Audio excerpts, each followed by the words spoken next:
Hey, what's up, guys? Simon Edwards at Pumacom here with Heat Seeker Sports, and you're watching the Underdog Playoff Best Ball show.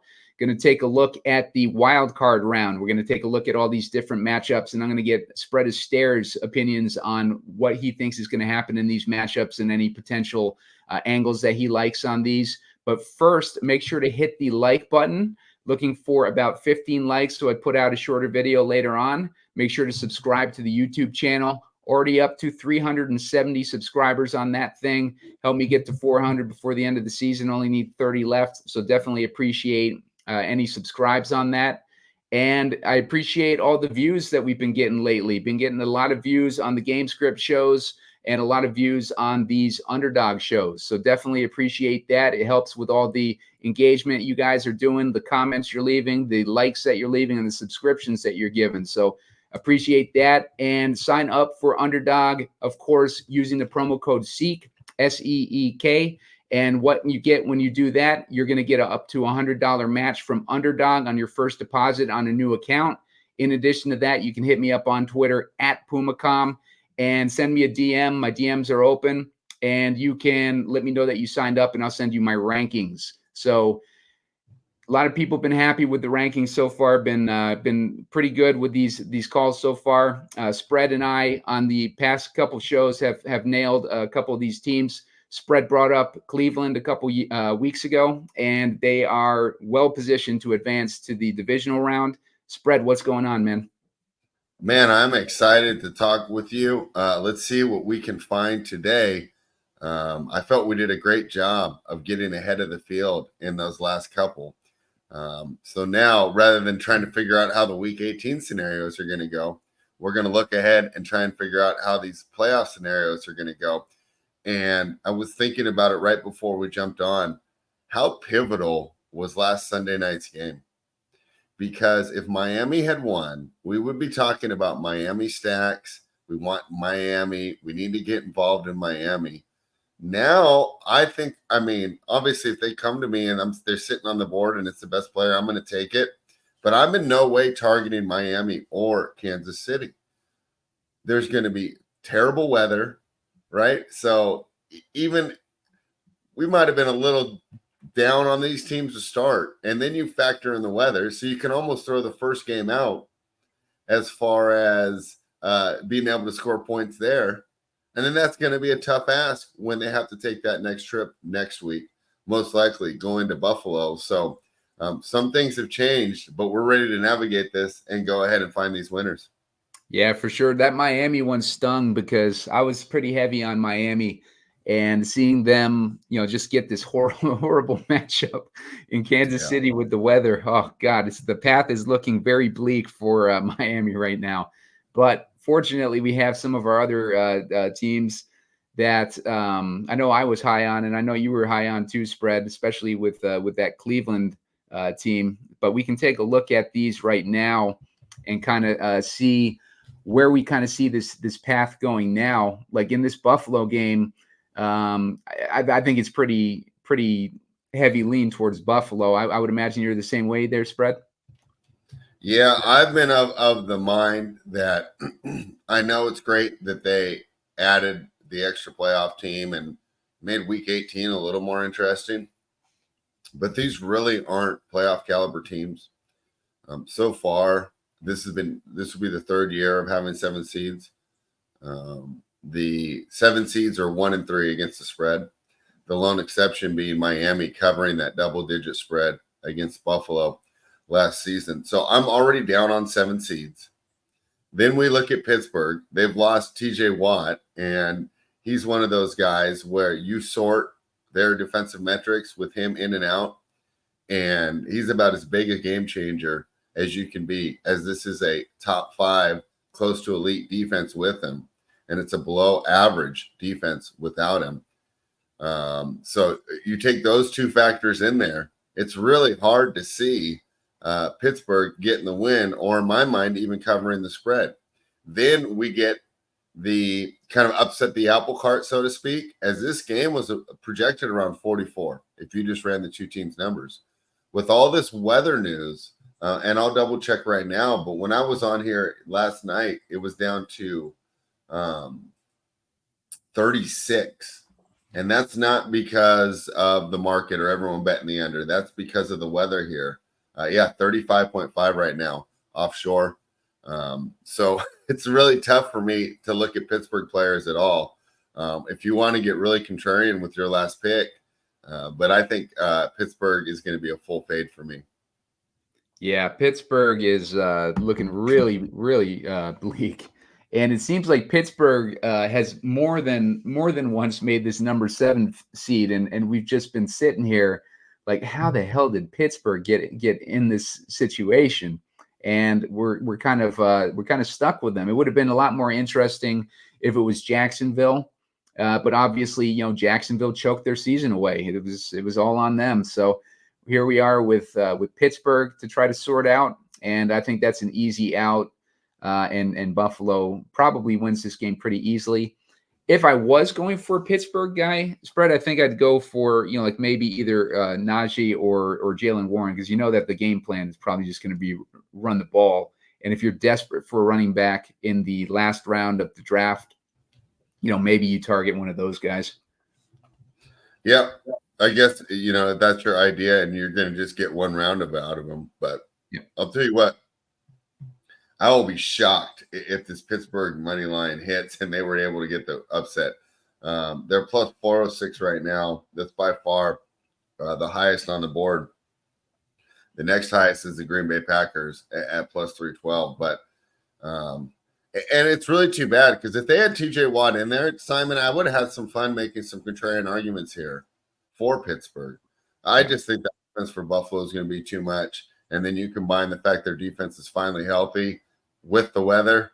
Could be a tough road to hoe, so to speak, for Mason Rudolph and that Pittsburgh offense. Yeah. Yeah. So, Spread, let me ask you a betting question real quick, because you said you saw the score at 35.5. Yeah. Is there would that be value on FanDuel? Because FanDuel has it at 36.5 right now. I don't think so. Yeah, no value on the under there. Because if this was a game that had less variance, I think that weather's a huge variance. Yeah. Because if it comes in and it's just 3 feet of snow and they can barely move, and the over is going to be dead on arrival.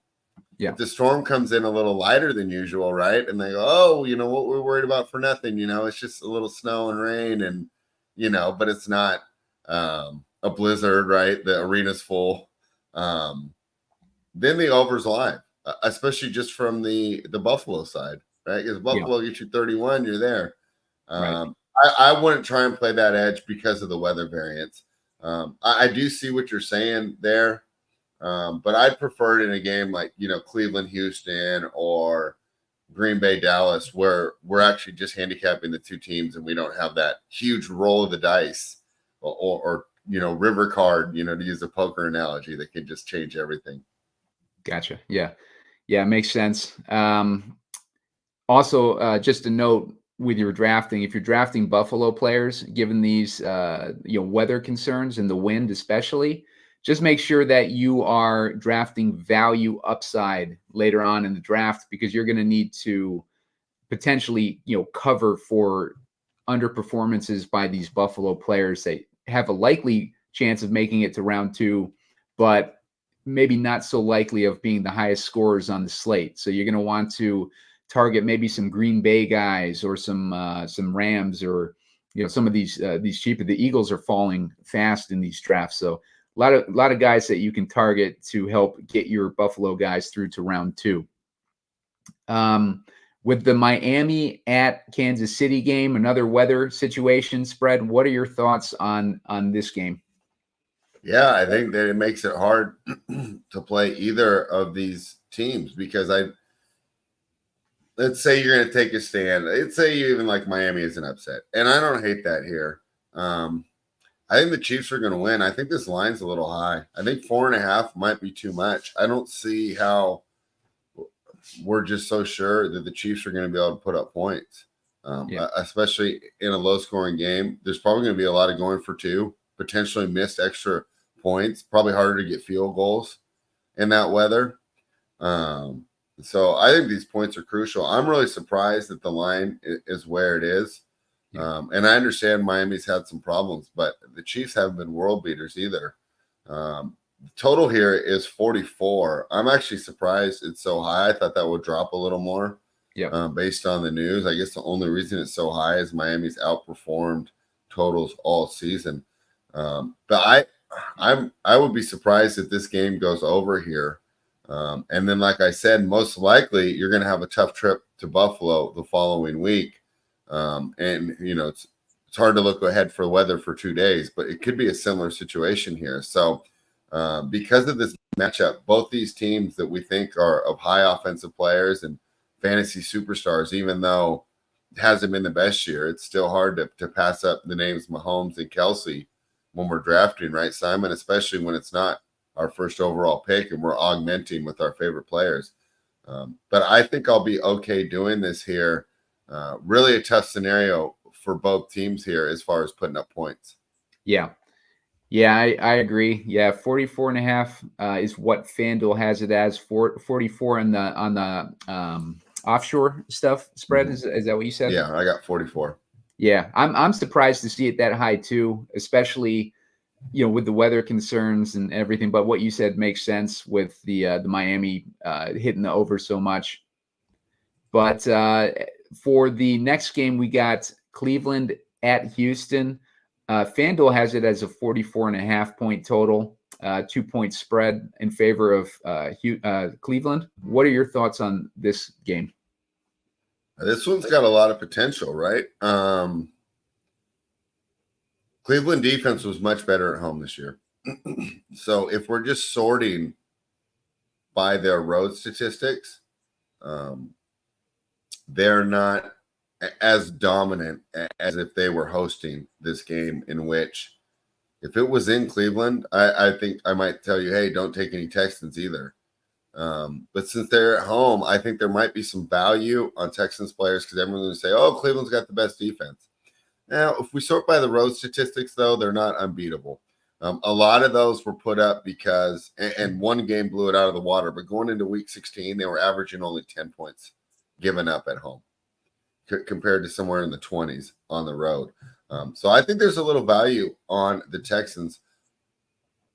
I thought the Texans would be a popular dog this week, and that's not the case at all.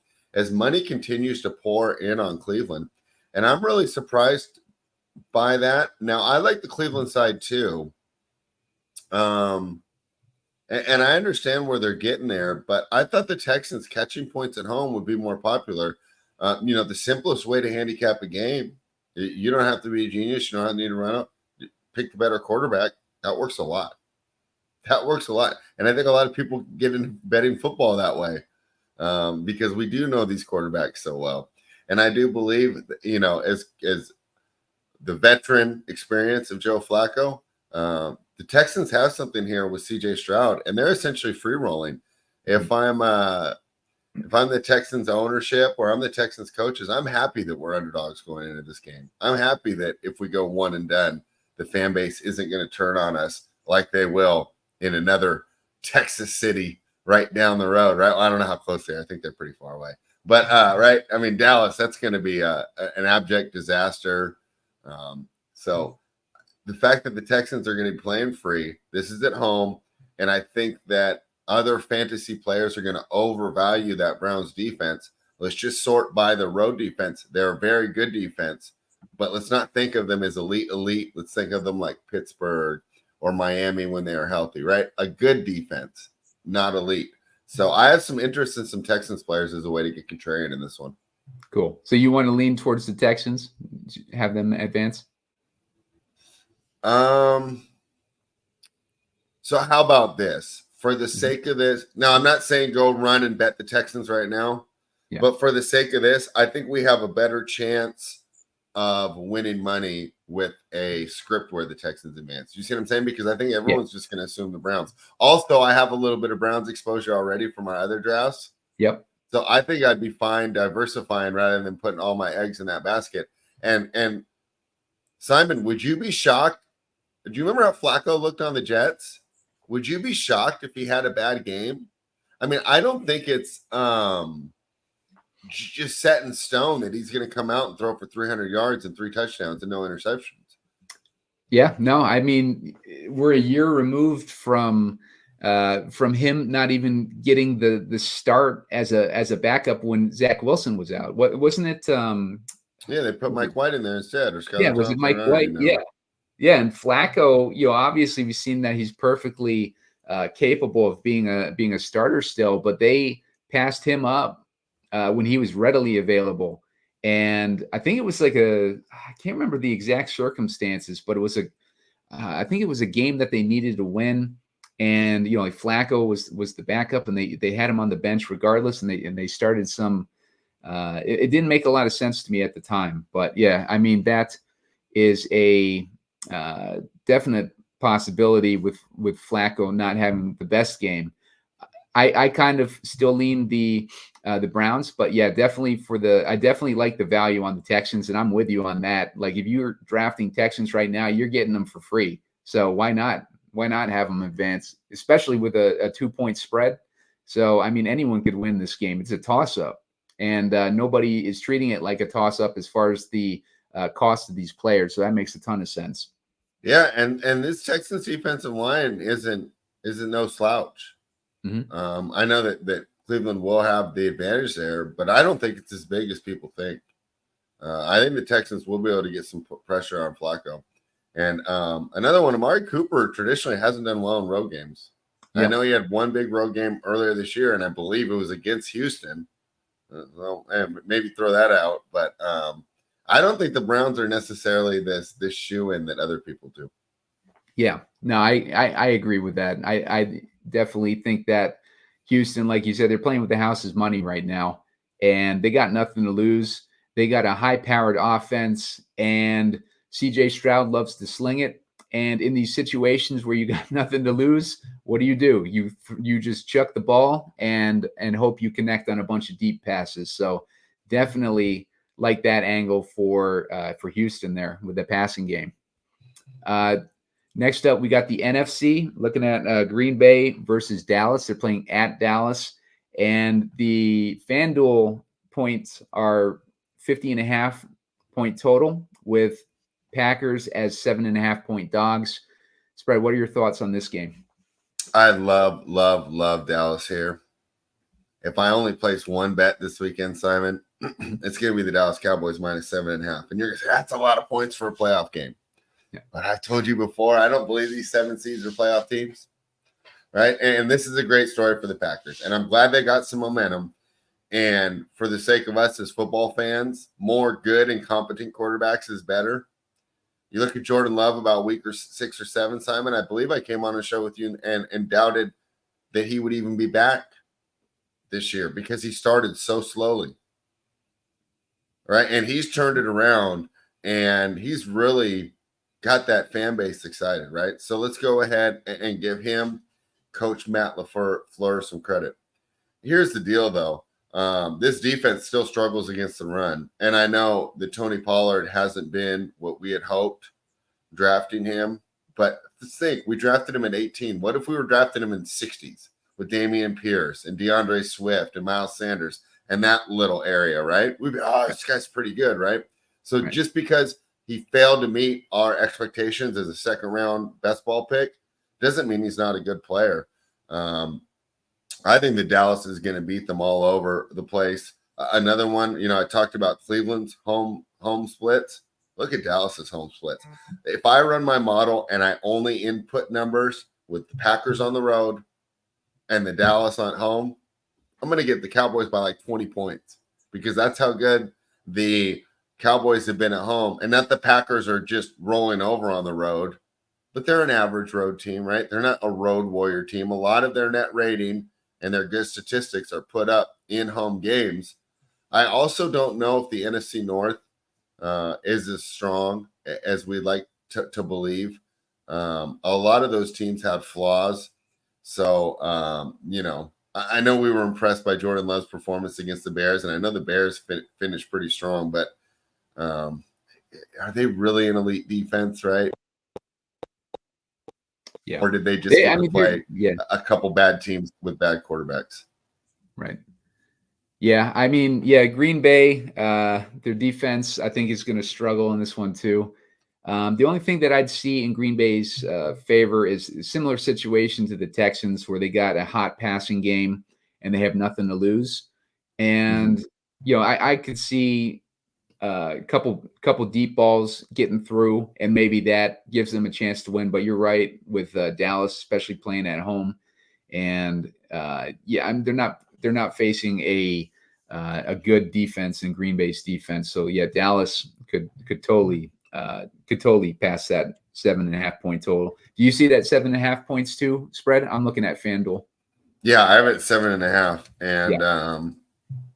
this has actually been one of the most stable lines all week. Well, you know what? Never mind. We're not getting a lot of movement in Los Angeles or Tampa either. So the NFC has been stable. Yeah. The most line movement we've seen here. Dolphins moved to full point. Browns moved to full point. Steelers moved to half point. These numbers are the same as when we reviewed this on Monday on the NFC side. So if you're a bookmaker, you're pretty proud of those lines you put up, because the market hasn't moved, and the market said you guys put up the right numbers. Yeah. Yeah. You know, it's funny, spread. This is the exact matchups that I had projected a couple weeks ago when I did a breakdown of the NFC, because I liked Green Bay to sneak in there. I like the Rams. You know, my love for the Rams this year, and I like the Eagles to be in that 5 spot. So this is what I've been drafting, basically, this scenario. I've been looking at these matchups now for a couple weeks and kind of thinking it through on what could potentially happen in these scenarios and everything. And the Rams has always been my lean on a potential sleeper to pick in these playoffs that could be the dark horse. But what are your thoughts here on the Rams at Detroit, looking at let's see, what's the total on this one? Looking at a 51.5 point total with the Rams as 3-point dogs.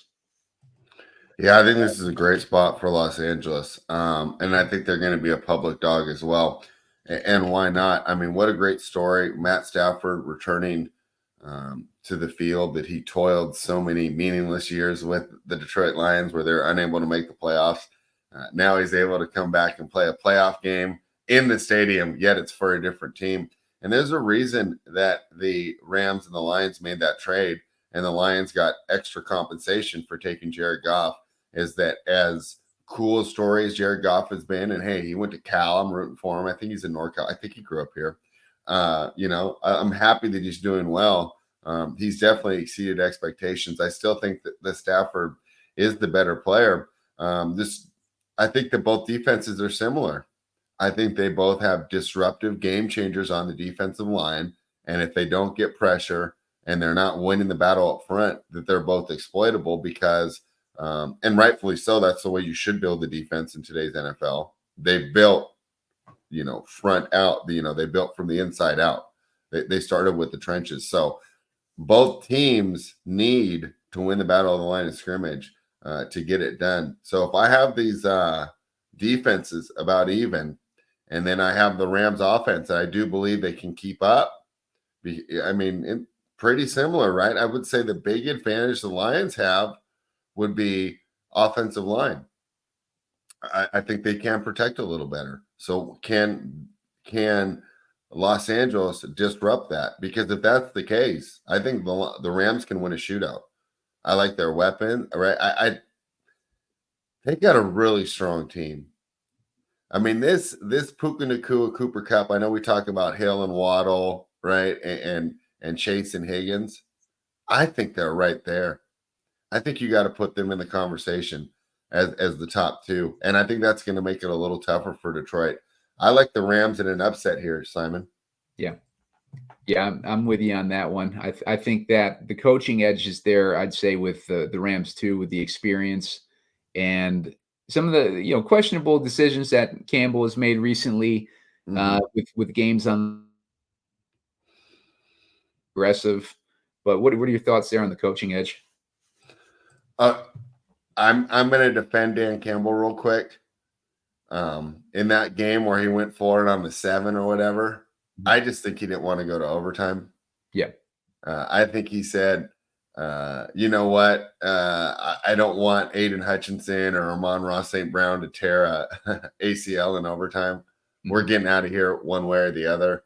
But I agree with you. I do believe that McVay's got the coaching edge here. And yeah, to me, it's Rams or pass if you're making a bet. I was surprised they didn't take a little bit more money. I thought they would be a popular public dog here. But it looks like Detroit's high-powered offense, the public still believes in them. Yeah, for sure. So final game in the wild card round, we got the Eagles, number 5 Eagles at the number 4 Bucks. This is a game with a 43.5 point total. I mean, it seems kind of low to me. With a 3-point favorites are the Eagles. What are your thoughts on this game here, Spread? Yeah, I think that this total is the toughest one to put on the board because I'm not sure Baker Mayfield's health. And if he's not healthy, the under's a slam dunk. He just means too much to this team. And it's been a great story so far. That's why scouts shy away from smaller players, right? And this was Baker's not coming out when they said, you can't draft this guy number 1 because he's a great football player, but he's not really an NFL athlete, right? He's not big enough. He's not strong enough. He's definitely not fast enough. That was so funny his first year when he kept rolling out and trying to run away from defensive linemen and didn't realize this isn't college anymore. You're not able to outrun these guys. So to me, Simon, this is the hardest game.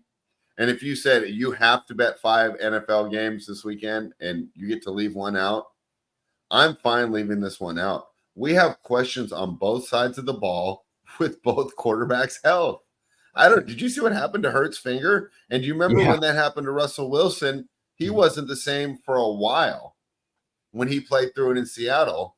Maybe one of the reasons he ended up being traded, right? So there's so many question marks on this side. So let's just say you want to get involved in one of these teams, right? I'm fine staying away from them because what's going to happen next week? You're just going to go to San Francisco and get smoked. Right. I'm fine keeping both these teams off. If you want to get cute with your later round picks and grab one of these studs because you're going to think, oh boy, I had A.J. Brown at number 9 in best ball. I can grab him in the last round. Boy, Mike Evans has been one of the top fantasy producers for the past 5 years, 7 years, however long he's been in the league. Yeah, that's fine. I could see it, but I have both these teams extra off my list. They are, they're fill-ins only for me. What do you think? I'd love to hear your thoughts. Like I said, I think this is a tough game.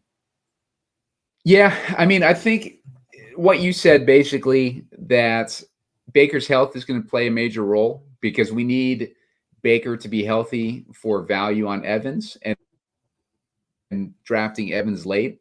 As far as the Eagles, I've talked about it all year about that coaching staff, how I just don't like that coaching staff.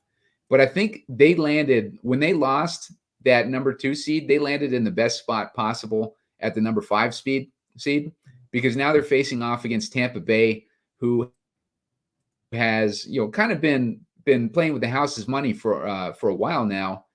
It's the best division that you can face if you're not in a number 1 seed of your division, to be able to face Tampa Bay, or if you did not win your division. So the Eagles probably got about the best matchup possible.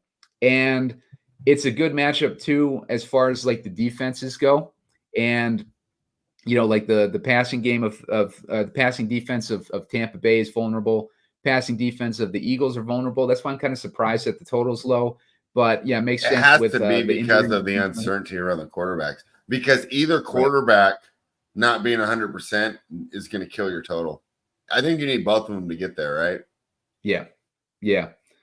So I mean, my lean, on that Buffalo game, I think Buffalo can get you there.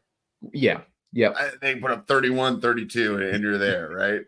Right. I just don't see either team, especially in a blowout situation, putting up enough. And of course, we're dealing with a 44 and not a 35. But that total doesn't surprise me at all. The uncertainty around this game is just wild. Yeah. I mean, definitely. And the injuries to the weapons of the Eagles too, with AJ Brown and Devontae Smith both being banged up. But my lean in this game is for the Eagles, and that's not a homerism take. It's more, like I just don't think that the Bucs are a very good team. I think that they have been impressive this year. Baker's been impressive, and Evans have been impressive. But other than that, I just see the Eagles as probably a more well-rounded team. And I know that sounds ridiculous to say, but let's not forget. How? No, hold on. You're not being a homer here. You're not being a homer here. Let's look at the preseason expectations of this teams. Right. The Eagles win total was set in 11.5. The Tampa Bay Buccaneers win total was set 6.5. What are those win totals set off? Rosters. The books look at the roster, then they take a look at the schedule, and they set a win total. So I don't think you're far off at all by saying the Eagles have a far superior roster. Remember, these bookmakers who are sharp, right? I mean, last time I went to Vegas, everything was clean. There was marble in the bathroom. A guy handed me a towel. They're making a lot of money there. They know what they're doing, right? They think that the Eagles had a roster that was 5 games better than the Buccaneers. Now let's go ahead and look at the competition. Who are the Eagles playing every week? Right? I mean, they had to play the Cowboys. They played the night because they had the number 1 schedule, right? They played the Dolphins. I believe they played the Bills. They had a gauntlet. At the same time, what was Tampa Bay doing? Going life and death with the Atlanta Falcons. Yeah. So I don't think that that's that far off here. And if we had some certainty with the health, and I knew, hey, Jalen Hurts is 100% and Baker's 100%, I'm fine rolling the dice on the Eagles. What would I hate, though? I've seen Baker play hurt years. He goes through it. He's good enough.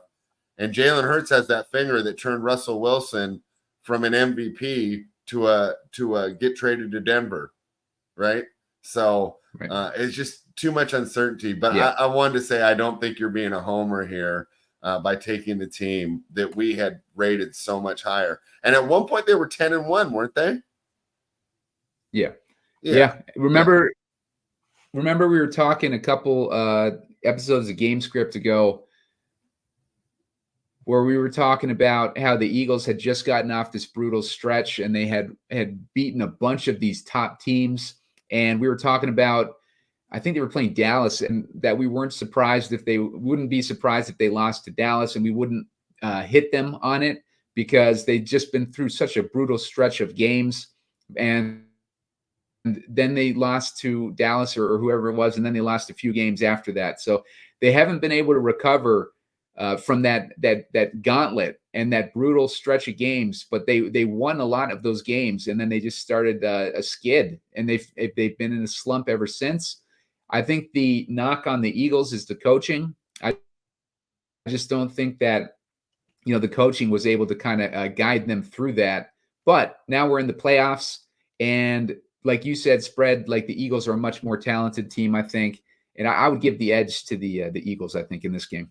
Yeah, I would too, but I'll tell you what, Simon, I'm not going to get involved with it at all.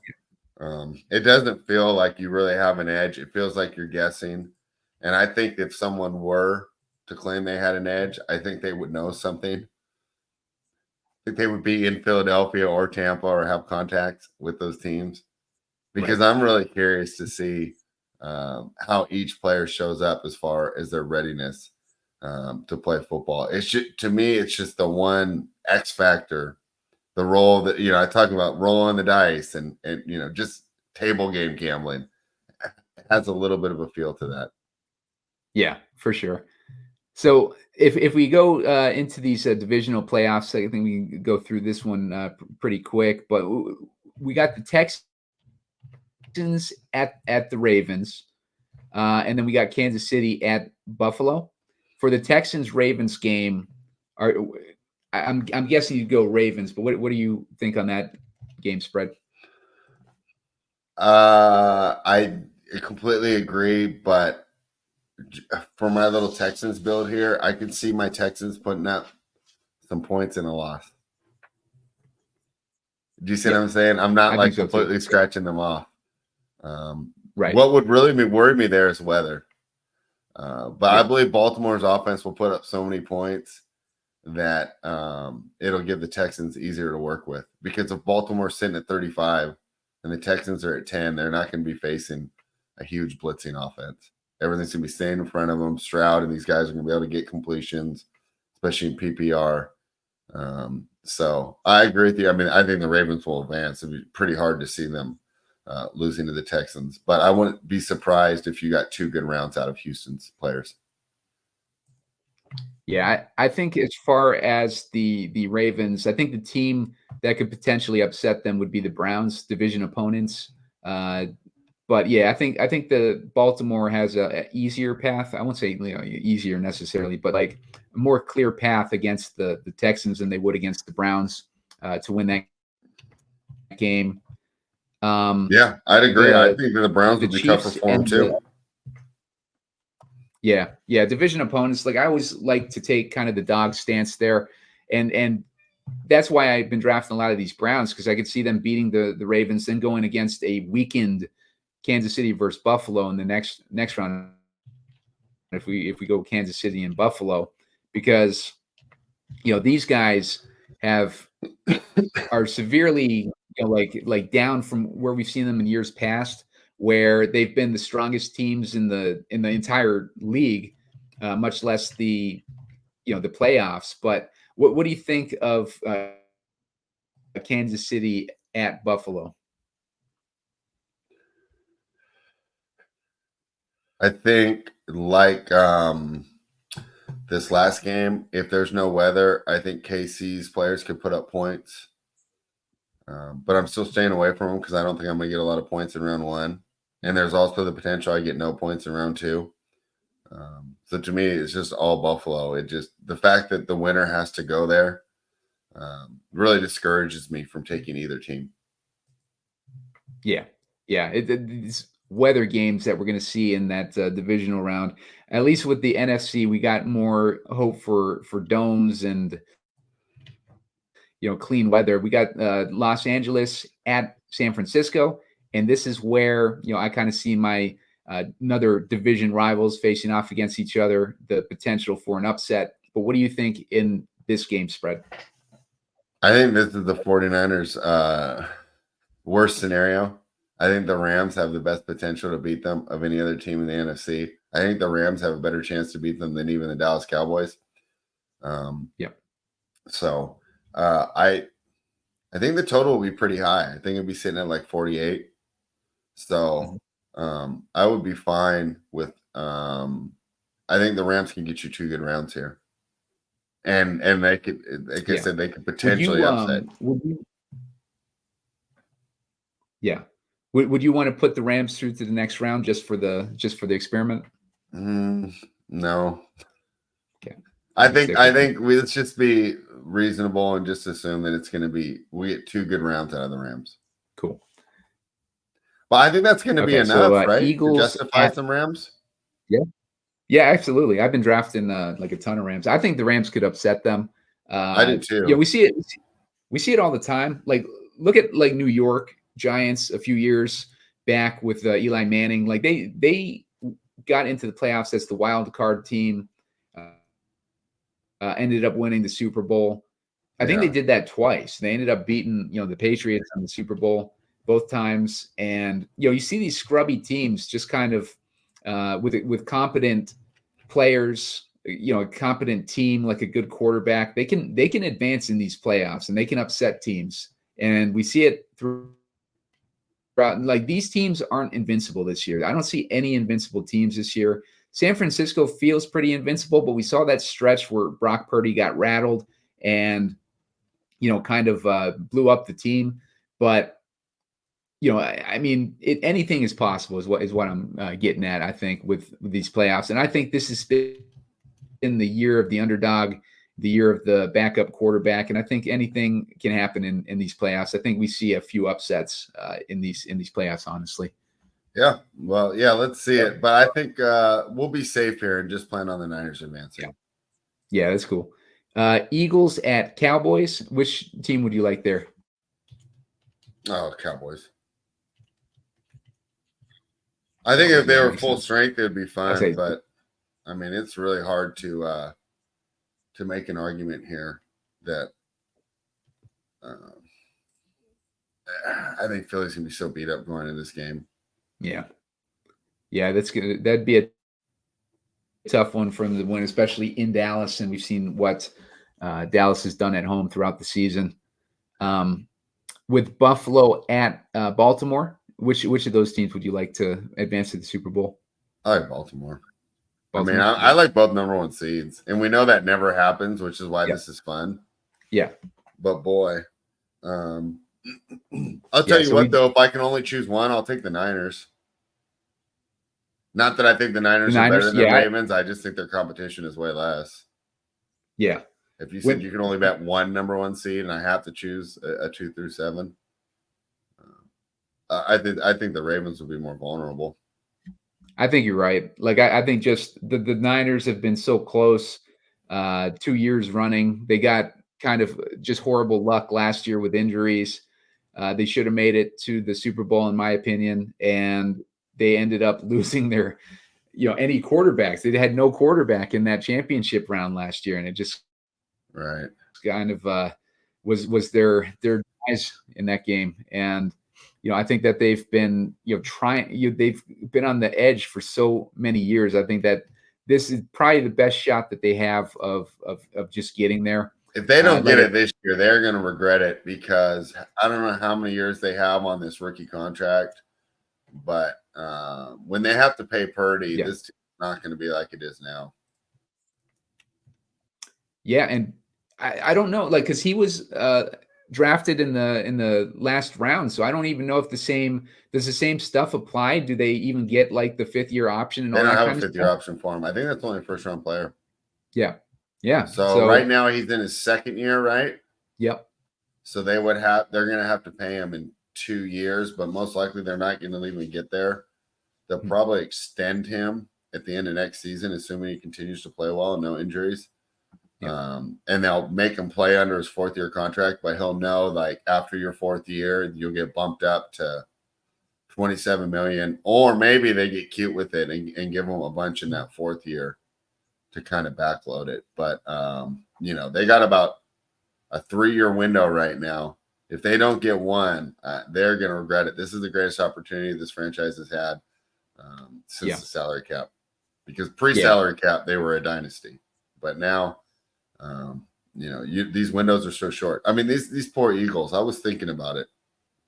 Last year, they looked like a dynasty in the making. Right now, it looks like the dynasty was about a season and a half. Yep. Because they're going to go into the offseason. There's going to be I wouldn't be surprised if A.J. Brown's not back. They're going to have to rehaul that coaching staff, right? This isn't a dynasty. My final thought on this, Simon, if I'm a franchise, right, and I have a CEO, head coach, I'm going to only hire men who have been fired as head coaches. For example, Arthur Smith. I'll bring him in to run my offense. You're going to say, oh, Arthur Smith. Yeah. Well, guess what? If I'm doing good, he's not going to get hired away, right? Right. Josh McDaniels. If I can bring him as my OC, I don't have to worry about him getting jobs. Brandon Staley on the defensive side. I got at least 4 years with him, right? I mean, how long did it take for Dan Quinn to rehab his image to where he's finally getting jobs again? So I know sometimes we want these young, hot coordinators. If I'm like a CEO-style head coach, I'm looking for coordinators that have been fired as head coaches, so I don't have to worry about them getting poached every offseason. Right. Yeah, no, that makes a ton of sense. And the Eagles, would be an attractive a team for any one of those coaches too, And oh yeah, I think that's front office. I don't think this year has anything to do with the front offense. I mean, no. Yeah. I think this year for the Eagles is all about just they just lost 2 high quality coordinators and the injuries. I think if that defense was fully healthy, they would look fine. Yeah. Yeah. I mean, how much of their secondary did they lose? Everyone goes, oh, they can't stop the pass. Well, aren't they missing like 3 of their 4 starting secondary players from the opening roster. Yep, and they traded Gardner. What's his face? Like they traded. He must be tough to work with, because that's 2 times that he's been traded and to allow a inferior player to take his roster spot. Yeah, because the Saints did that too. Yeah. Yep. All right, Spread. So let's shift gears here and jump into one of these contests. We're going to jump into the Little Gauntlet. This is a $50 entry. Reminder to everybody: sign up for Underdog using the promo code SEEK SEEK. Underdog's going to match you on your first deposit up to $100. So you get that free money, and also hit me up on Twitter if you do that. My DMs are open at Pumacom, and then I will send you my rankings. So, Spread, on the count of 3, let's jump into this $50 contest here and see how full we are. All right, Whenever you're ready. I'm ready. All right, let's go in 1, 2, 3, enter. All right, 2 more to start, so I think we're safe. Now 1 more to start. Yours better than mine. Okay, but I'm in. I have 1 more. Cool. Yep, that's where I'm at too. Let's see what I'm drafting today. So yeah, Spread, the contests have there's been a ton of contests that opened up on Underdog recently. So you guys have lots of options. I'm at the 2 spot, by the way. It's looking like. Let's see. Let's go to our live. I'm right behind you. Let's see, drafts active. Okay. So yeah, Spread and I are right next to each other. So this could be dangerous with all the similar players that we like. Well, yeah, but you'll know who you can get for free. That's true. You don't have to worry about me taking Steelers or Buccaneers from you. Yep. Yeah, those are happen to be the same teams that I'm. Someone that I'm low on that people will probably like is the Packers. Packers. Yeah, I'm not high on them. They're another one of those cheap teams that are easy to draft super late in the drafts. But the teams that I've been drafting the most of recently have been like the Browns, the Houston Texans. I want to get a piece of that game typically. I like the Bills.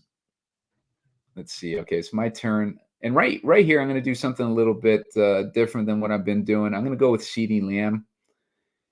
The reason I'm doing that is I've drafted a ton of Josh Allen. I don't want to get necessarily Lamar Jackson.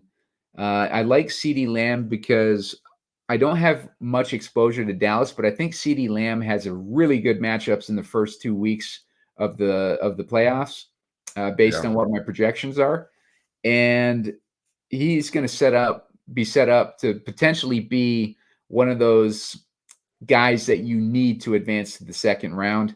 So I'm trying to dabble in a little bit of CeeDee Lamb, even though I'm not super high on the Cowboys in general. Did you see this guy, Beretta James? No, what happened? What a ballsy take. He went with a Mahomes-Kelsey stack to start. Hey, it's good for us because it pushes our guys back down towards us. Yeah. So, all right. So, Simon, I started with Lamar. I know that you had worries about him, but I have a great feeling. I just picked the winner of the Super Bowl right here. Match him with Zay Flowers. I mean, I don't need to overthink this, right? No, yeah. I mean, here's the thing. Or am I too worried that I don't advance to the second round and don't get to take advantage of this? If I'm matching him with someone, I'm matching him with Ayuk because I want to have that 1-versus-1 exposure. And I think Zay Flowers is too pricey here. All right, wonderful. I just grabbed Ayuk instead. All right, I'm going with Prescott. And the thing with Lamar is you can draft his like his secondary players later on. Like you can get Likely and Odell at a really good value. And that's why I like going if I'm drafting Lamar. But my next pick, I have to take someone playing in week 1. Would you agree? Yeah, I'd say so. Okay. All right. So who's going to get me to the next round that's on the board? All right, it's coming up on me here. Let's see what this dude does. He's got Christian McCaffrey and Rashee Rice so far. It's interesting. I wonder why people are so high in Chiefs. Yeah, I think probably because their matchup just improved like drastically. But I'm going with the Bills here. I'm going with the Bills Cowboys stack in this I mean, this is a no-brainer for me, right? To me, it's got to be either St. Brown or Tony Pollard. What do you think? I think St. Brown probably has the most. Yeah, I gotta go Most St. upside. Brown. I feels like I'd be trying to get too cute if I didn't take him here. Yeah. And honestly, I don't think anyone's going to really be, taking Zay Flowers, but by the time he makes it back to you, and at that point, he's a great value. Yeah, I guess with no one trying to correlate him, he's going to continue to drop, especially as these guys, they all need to fill in running backs ahead of me. Yeah, I would not be surprised to see him come all the way back. All right, I'll grab him there. Would I be okay? I still only had up one first-round player. I'm surprised someone grabbed Tony Pollard this soon. I don't see him in. I'm not. I see him going to the championship game. Yeah, He should have two really good games, I would think. right. See, this Although is to be fair, I would much rather have CD in that second game than Pollard against the Eagles potentially. Yeah, Even against both matchups, I would rather have the receiver than the running back. Yeah, Bucks are better against the run too. Okay, so coming up on you here, Spread. What's your Yeah, I'll go Flowers, and then I'm going to go all first rounders from here on out. Yep. All right. There you go. See, you just hold off on that Flowers pick, and now you got him at a great value. I'm going to go here with Amari Cooper since he's available there, and I wanted to get another potential AFC team to stack with my Cowboys stack. Looks like somebody took Brandon Cooks before I even got a chance to get him too. Brandon Cooks, I would have expected him to go much later. So my Dallas stack is looking kind of a weird draft. Yeah, these guys are taking stands. All right, so it's kind of killed my my stack there. So I'm going to kind of look to shift gears a little bit here. I'm going with Puka.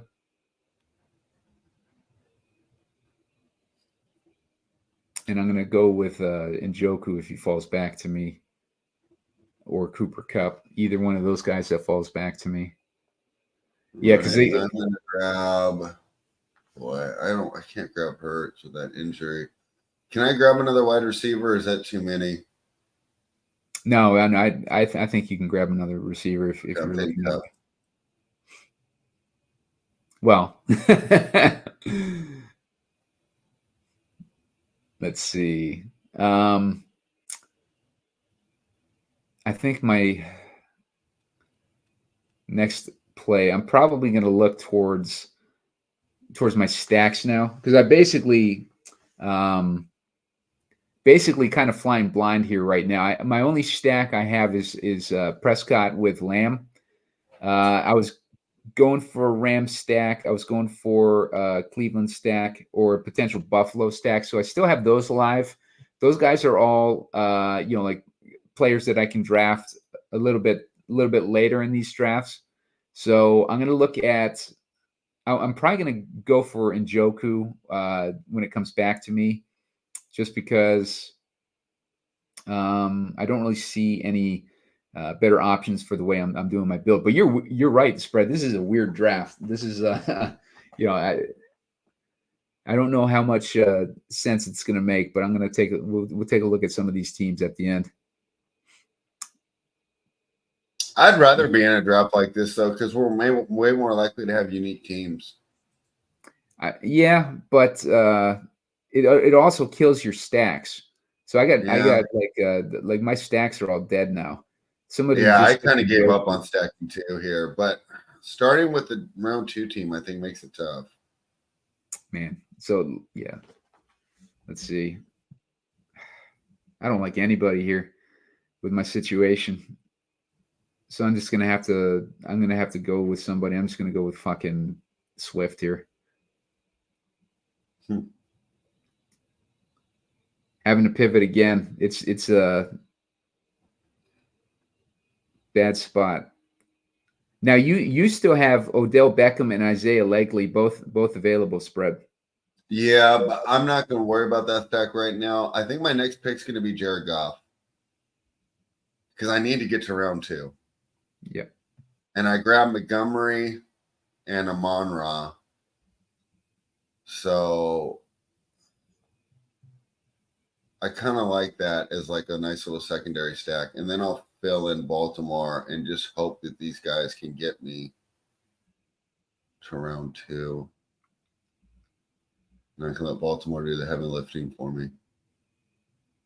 Nico Collins is off the table. Can't really focus on trying to do that kind of stack. Man, I'm going to go with just Dallas Goedert here. Get another Eagle on my team. I do think that they're going to beat Tampa Bay, and I think their healthiest weapon is Goddard right now. And Tampa Bay is susceptible to the tight end position. My team's like right now is just like garbage. I don't have any type of stacks going or anything like that. So it's just really just not going to be able to field the whole team going to the Super Bowl this one.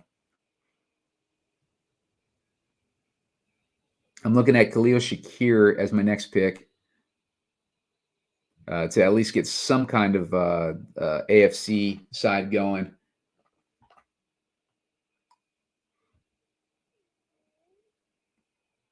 What's your thinking spread on your next pick? I mean, am I safe just rolling with Montgomery only? Well, as your only running back? I mean, not only, but I'm sitting here and I'm like, should I go Likely? Well, Jerome Ford was the one I was looking at, and he just got snagged. I think you can get, if I was in your situation, I might go for someone like Aaron Jones in the last round or something like that. That sounds like a good idea. Yeah, because at least that I'll likely go Likely here. Yeah, there you go. That gives you, like, you got a nice stack going. Like, spread's got Lamar Jackson. You can see it here. Lamar Jackson, Brandon Ayuk. So he's got that Baltimore versus San Francisco going. Then he's got Amon-Ra and David Montgomery. So he's got some Detroit in there. And then he shores up the Baltimore stack with Zay Flowers. Let's see. And I just added Likely. All right, so I'm up here. I'm just going to go with Khalil Shakir. There are better options than Shakir, but I need to try to put together some type of team that can get through to that Super Bowl. So most likely I'll go Justice Hill, Aaron Jones to end.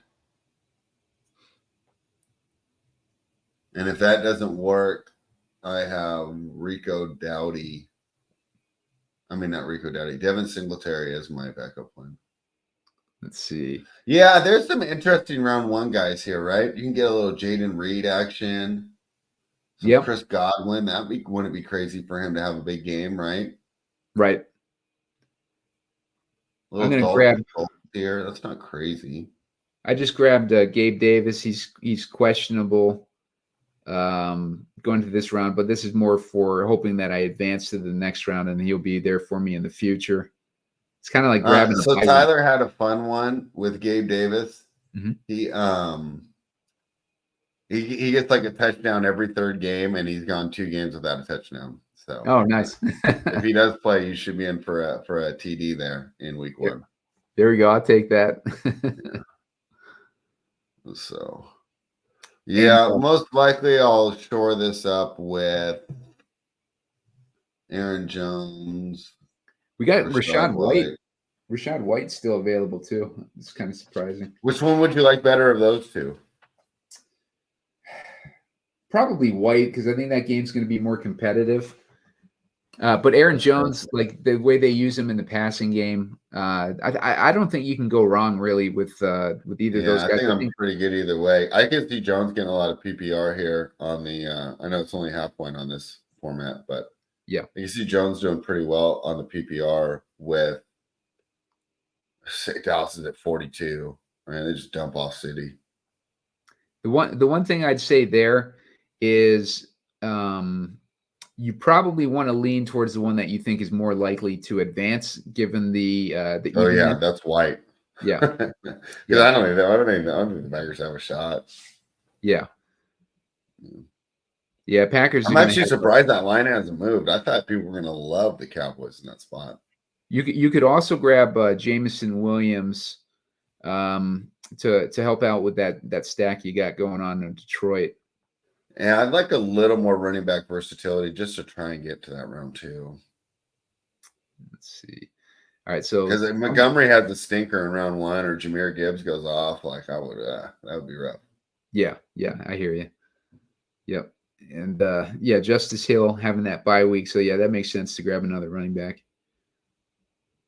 You Seems have like right a lot now, of these guys are only going 2 running backs, huh? Actually, Spread. Right now, you have 2 wide receivers that are going to be available in week 1. So you might want to consider, like, it's whoever you draft next is going to be your flex player, basically. So if you draft a running back, it's going to be a running back flex. If you draft a wide receiver, it'd be a wide receiver flex.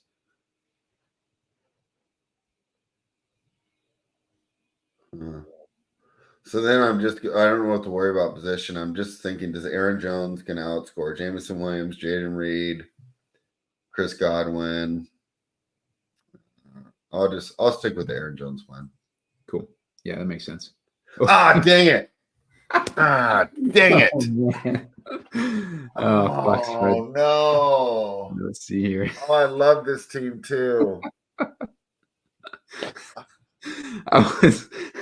I should have said something, dude. I thought you that's my fault. Oh man.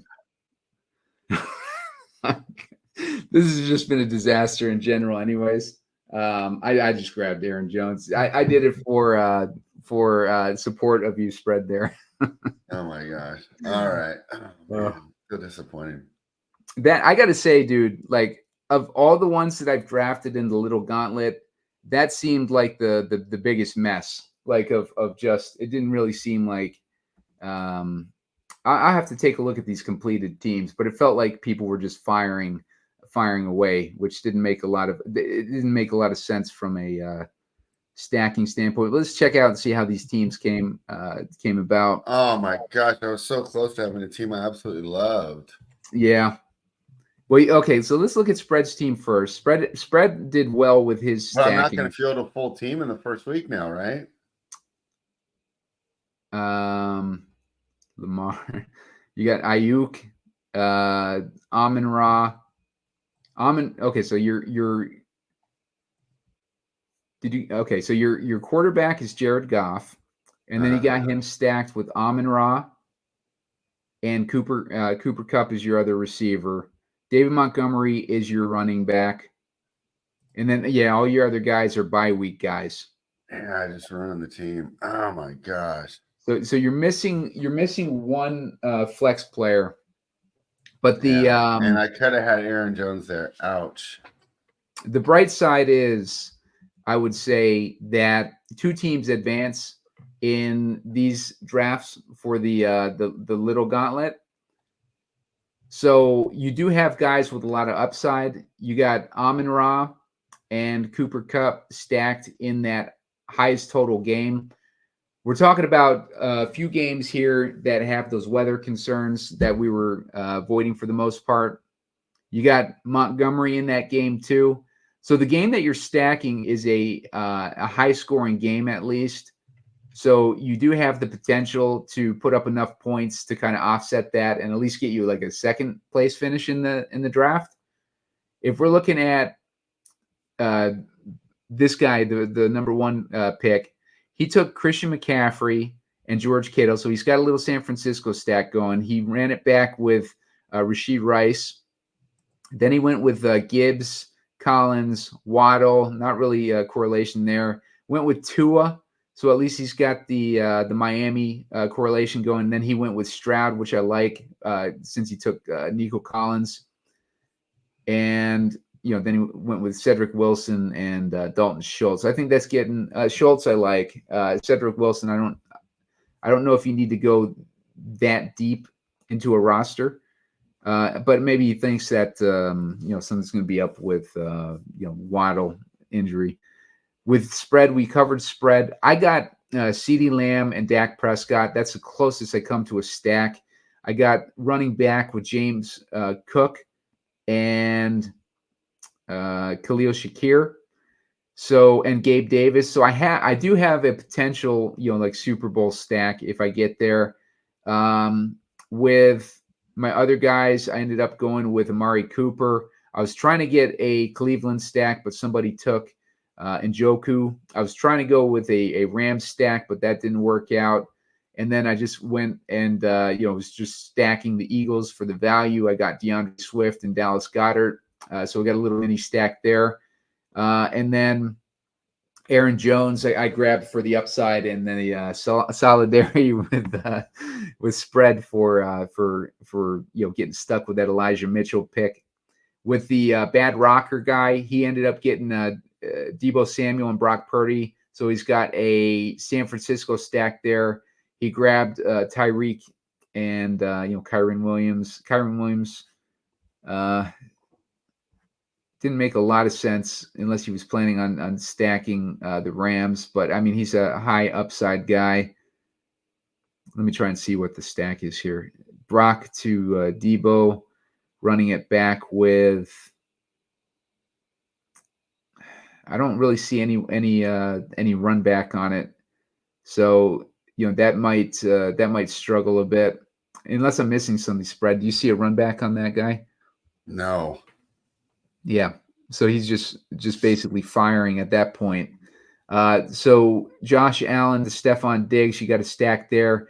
He ran with Tony Pollard and Brandon Cooks, so he has and Jake Ferguson. So he's the guy who took all my Dallas players, but it made sense for him to take them because he's going for a Buffalo Dallas stack. And then he had a few additional players after that, but he's got a nice Buffalo Dallas stack. And then the last guy in the draft, he's the one that went with Patrick Mahomes and Travis Kelce. He went with Isaiah Pacheco. The reason why he goes with Patrick Mahomes and Travis Kelce at the 1-2 is because he's trying to stack the entire team. That enables him to stack Isaiah Pacheco at value basically in round 3. And then he went with the run back of the Eagles. He went with A.J. Brown, Jalen Hurts, and Devontae Smith. So a lot of correlation there. And then he rounded it out with Justin Watson and Mecole Hardman. He has A-Chain there for upside and Ford there for upside as well. So his made sense. I think the only one that didn't really make sense was this guy, the Rad Rocker guy. But maybe he was trying to get a stack and he got sniped or something too. So yeah, overall. For me, it was a clusterfuck, but spread. I think your team was going pretty well until that last. Oh man, I loved it. Yeah, I can't believe I did that to myself. So disappointed. Yeah. I wouldn't count it out though, man. I wouldn't count it out. Anything can happen in this first round. The rest of your team looks good, and on top of that, dude, if you advance, then you got like an additional piece of your San Francisco Baltimore stack. So you would have Lamar Jackson, Mitchell, but I'm not really too excited about Mitchell. No. I mean, but like you get Mitchell because because you're hoping that something breaks your way, and maybe Christian McCaffrey is limited in that Super Bowl, and then you got Mitchell. But then I mean, you have a complete team there because you got Lamar Jackson, Brandon Ayuk, Zay Flowers, Isaiah Likely, Justice Hill, and Elijah Mitchell. You would be looking really good in the Super Bowl if it ends up being those number 1 seeds spread. So there's a bright side to it. Yeah, there's the bright side. We'll see. I just so close. I don't know if it was a perfect team, but really kind of getting everything I wanted and flubbed it at the end. But these things happen. So I guess it was a reminder. Use that cue, guys. I should have both players I was considering queued up. Yes, definitely use that cue because this can happen. Like it happens to me several times. Like even like while I'm drafting on the show. The show is distracting. It's distracting to talk about this stuff and draft at the same time. But we had a pretty good explanation of the draft as we were going, kind of our thoughts and everything on the teams that we like going throughout these playoffs. and gave a little demo on how these drafts can go. Appreciate everybody watching. Make sure to hit the like button. Looking for about 15 likes to get a shorter video later on.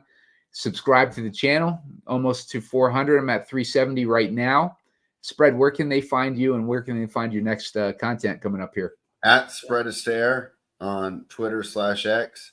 We're doing plenty of content. We'll be doing some NFL today, and of course, I do the NBA Monday through Friday. Follow me at Spread Astaire. And then, of course, if you're not doing it already, make sure you follow at Heat Seeker Sports. You can catch my appearances when I come on with Simon and, of course, all the other great guests that you have.